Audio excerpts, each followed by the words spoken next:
أعوذ بالله من الشيطان الرجيم. بسم الله الرحمن الرحيم. الحمد لله رب العالمين، والصلاة والسلام على أشرف الأنبياء والمرسلين وعلى آله وصحبه أجمعين. رب اشرح لي صدري ويسر لي أمري واحلل عقدة من لساني يفقه قولي أما بعد. Alhamdulillah, syukurillah, syukur kita ke hadrat ilahi. InsyaAllah hari ini kita akan sambung pelajaran pendidikan Islam kita untuk tahap 2, iaitu kita akan sambung dalam pelajaran yang kedua, iaitu hukum akal. Hukum akal dalam pelajaran yang kedua. Baik, apa yang dimaksudkan dengan hukum akal ini? Hukum akal ini ialah penetapan suatu perkara kepada sesuatu perkara yang lain atau penafian suatu perkara daripada perkara yang lain tanpa perlu kepada ketetapan adat bagi menetapkan perkara tersebut, seperti ketetapan syarak bagi menetapkan suatu hukum. Baik, ketetapan akal ni tidak terlibat dengan ketetapan suatu hukum. Ini antara hukum akal ini. Baik, anak semua boleh buka muka surat yang ke-6. Kita tengok pengertian akal. Akal ini adalah fikiran ataupun akal budi, iaitu kebijaksanaan yang Allah Subhanahu Wa Taala telah anugerahkan kepada manusia sehingga boleh dibezakan antara manusia dengan haiwan melalui akal. Senang kita nak bezakan. Kalau haiwan ini tidak mempunyai akal, ada otak, tapi manusia ini ada akal dan ada otak.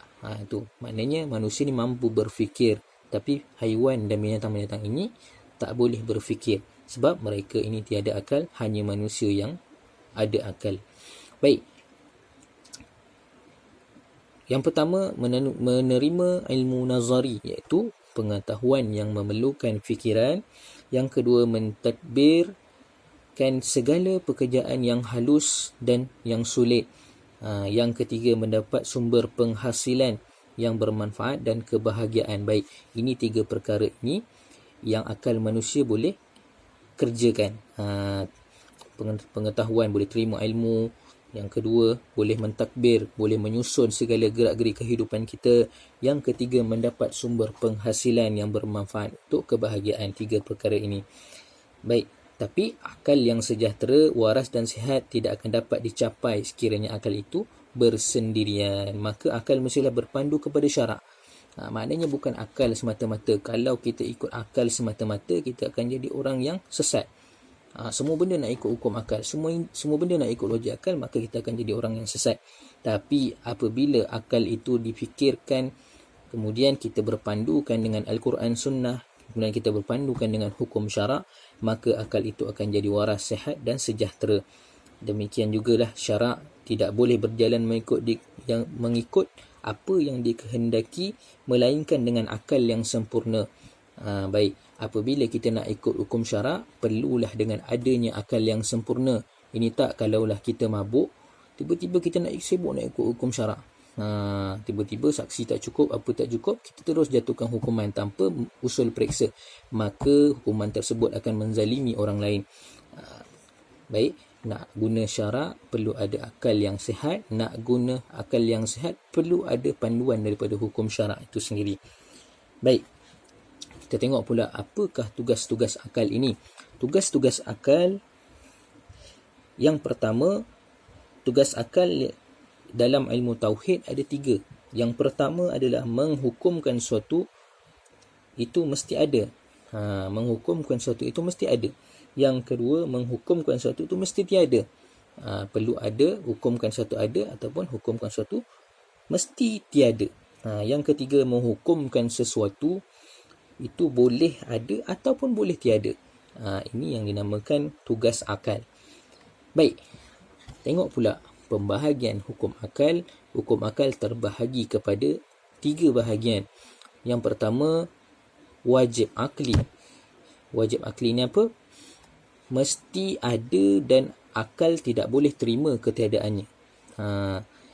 Dan apabila dikatakan wajib Allah bersifat dengan kidam, maksudnya ialah sifat kidam itu mesti ada pada Allah Subhanahu Wa Taala, tidak ada pada yang lain. Baik, kemudian mustahil akli. perkara yang mesti tiada dan akal tidak boleh terima kewujudannya. Maka apabila dikatakan mustahil Allah itu baru, maksudnya Allah tidak bersifat dengan sifat baharu. Sifat baharu itu tidak ada pada Allah. Allah ni dah lama ada. Kekal daripada dulu sampailah sekarang. Maknanya mustahil akal ini boleh menerima Allah itu baru. Baik. Harus akli pula. Apa yang dimaksudkan dengan harus akli? Perkara yang boleh ada dan perkara yang boleh tidak ada. Apa yang dimaksudkan dengan perkara yang boleh ada dengan perkara yang tak boleh ada ni?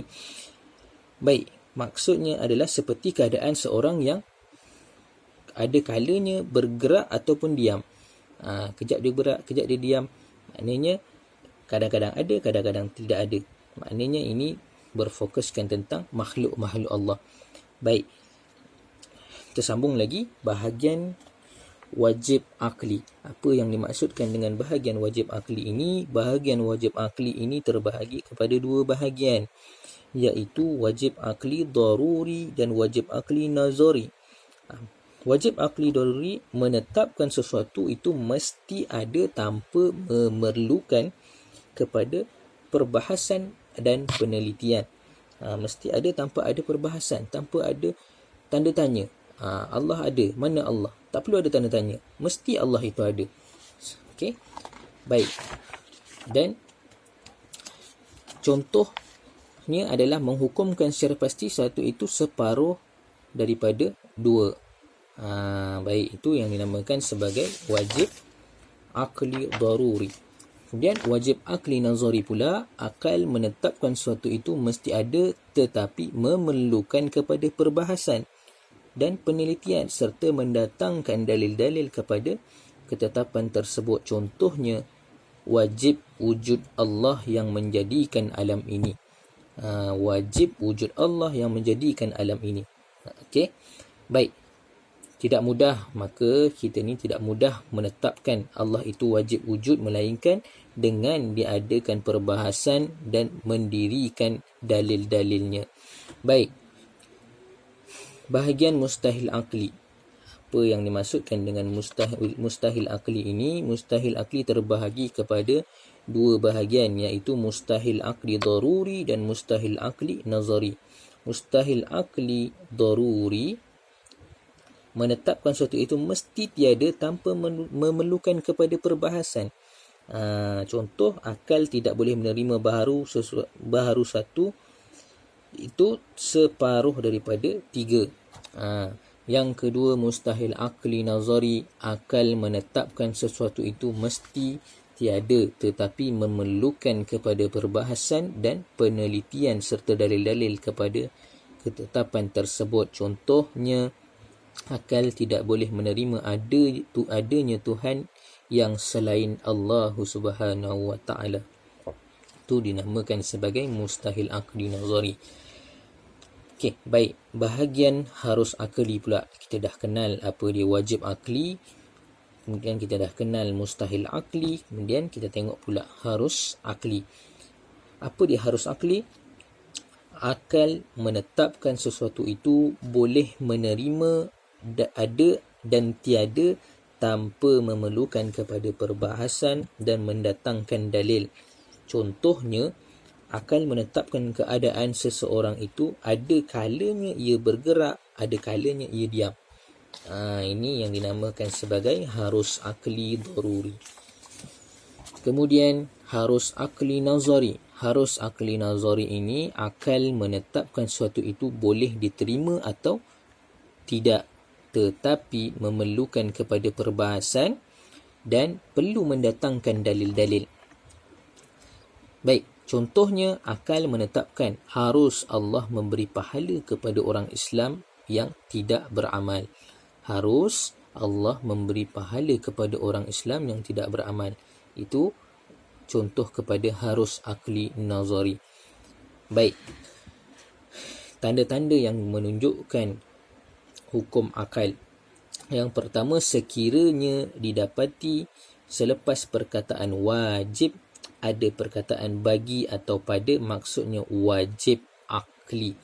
Okey, sekiranya ada perkataan bagi atau pada selepas pada perkataan wajib, maka maksudnya adalah wajib akli. Kemudian, jika didapati selepas perkataan mustahil ada perkataan atas ataupun ada perkataan pada selepas pada ayat mustahil, maksudnya mustahil akli.